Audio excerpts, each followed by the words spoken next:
Let's look at syn dihydroxylation of alkenes and alkynes. This is another example of a pericyclic mechanistic reaction.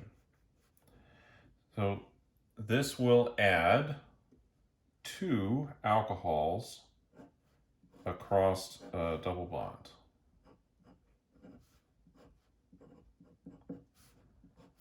So we'll start with the E isomer of the but-2-enoic acid. And it doesn't have to be the E isomer, it could be the Z, but you may get a different chirality out. They will add on the same side of the double bond, so since the name syn addition. And one of the ways that you can do this is to use this amazing chemical called osmium tetroxide. And it does an excellent job of this oxidation. We'll also use another oxidizing agent, hydrogen peroxide. And we'll need some solvent here.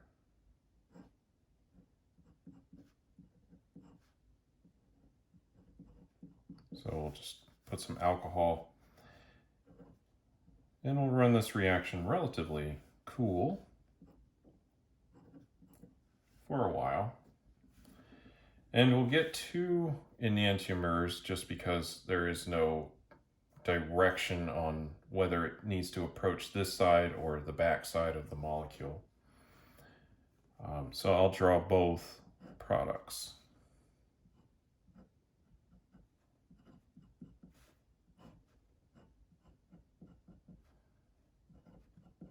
So we've added an alcohol on both locations across the double bond. Now, a while ago, we've talked about reactions that would add one alcohol across the double bond. Now we can add two. And then we can also get the other configuration where the hydroxides are going into the page.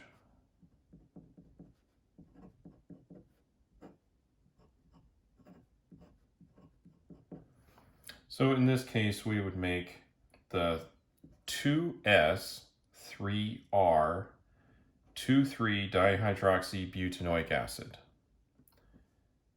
And in this case, we would have 2R 3S 2,3-dihydroxybutanoic acid. So we'll make both. And let's look at a little bit of the mechanism, but not necessarily the entire mechanism. Just mostly the part that explains that this is syn addition. So draw that down here.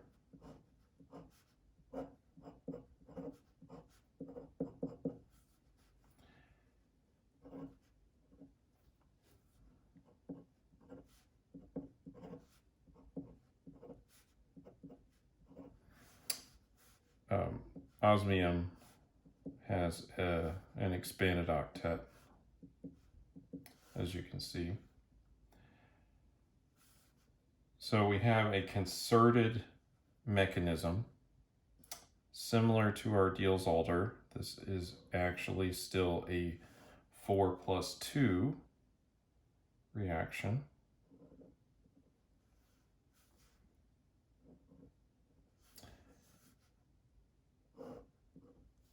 Four plus two cycloaddition. So I'll just write, kind of indicate that's a major step here.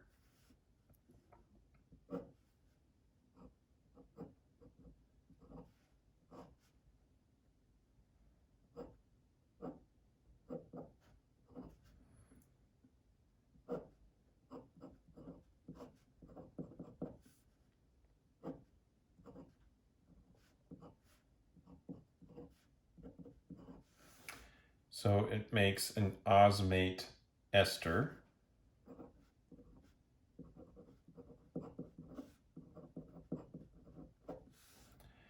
And then we'll have a few steps involving especially the hydrogen peroxide and perhaps a little bit of solvent occasionally in here.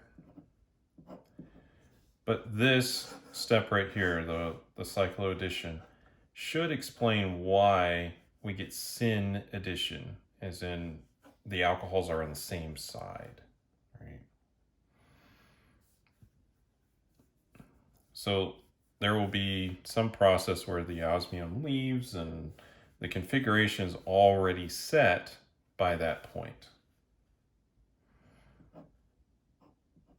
And then we can get to our product.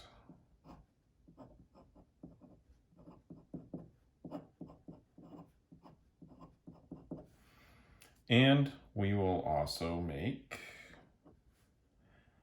H2OSO4 and actually O2, right? And then if you use the hydrogen peroxide here, you can actually regenerate the osmium tetroxide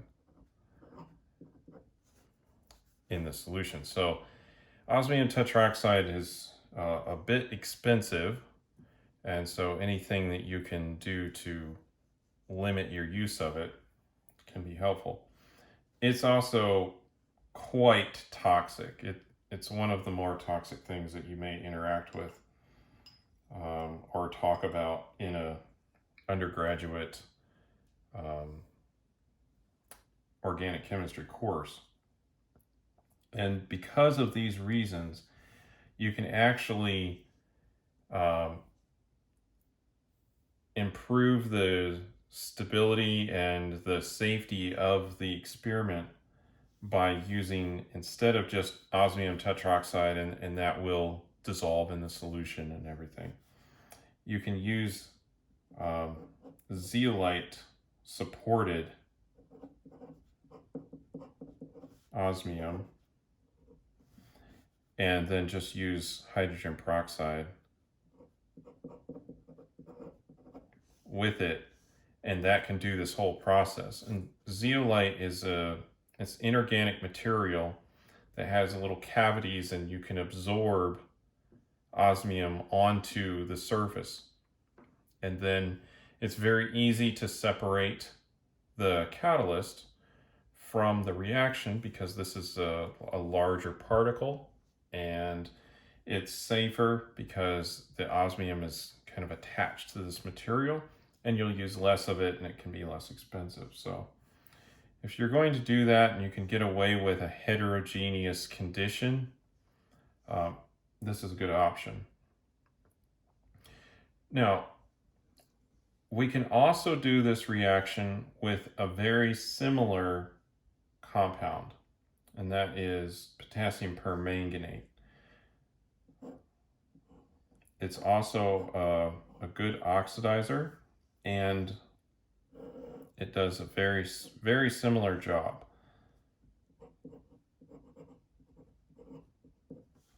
Potassium permanganate has several advantages.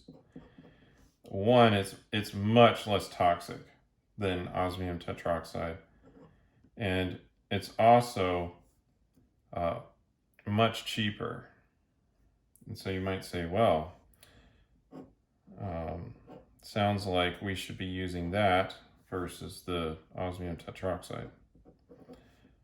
And, a lot of people would, but there's one major advantage to using osmium over potassium permanganate, even though you can make exactly the same products. And that is, you'll get a much lower yield, sometimes half of your the yields that you would get with osmium. And so if you're working on a very large, big, complicated molecule and you've spent quite a bit of time making that, and you need to maximize your yield, then you should stick with osmium tetroxide, even though you have these other downsides.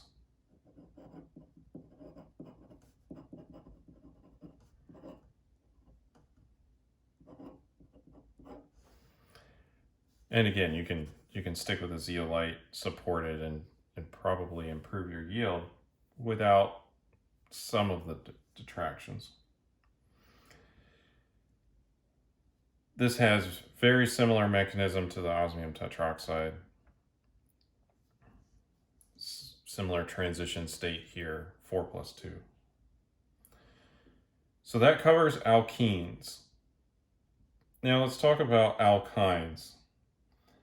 And there's a slight difference with those in the product that we get.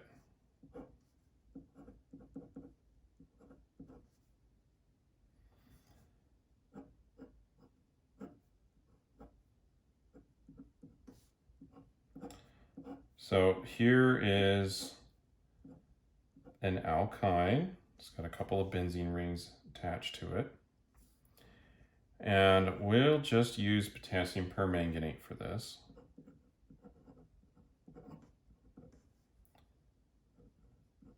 It's important that these processes be run cold because coming up, we'll talk about what happens when we run these reactions in warmer conditions.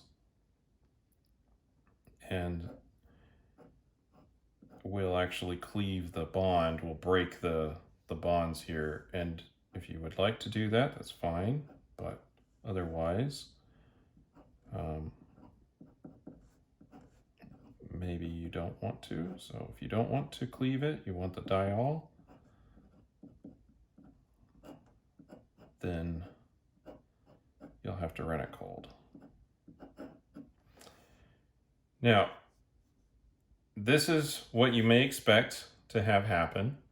We add twice, right? This is exactly what we would expect if we were brominating this triple bond here. We would add 4 bromines to it.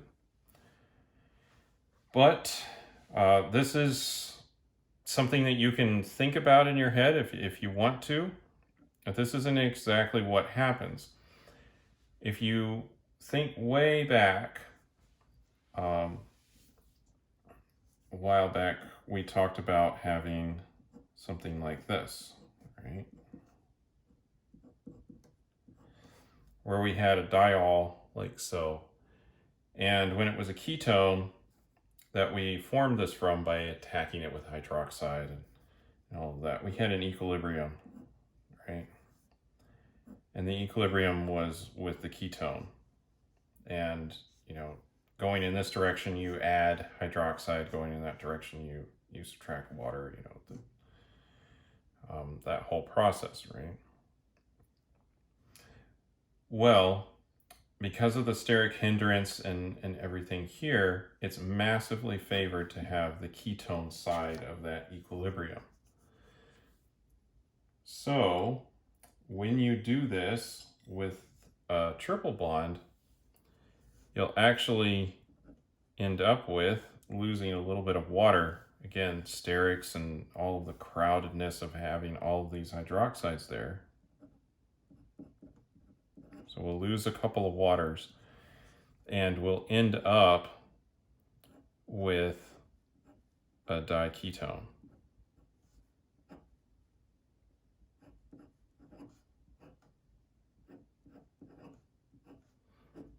Like so.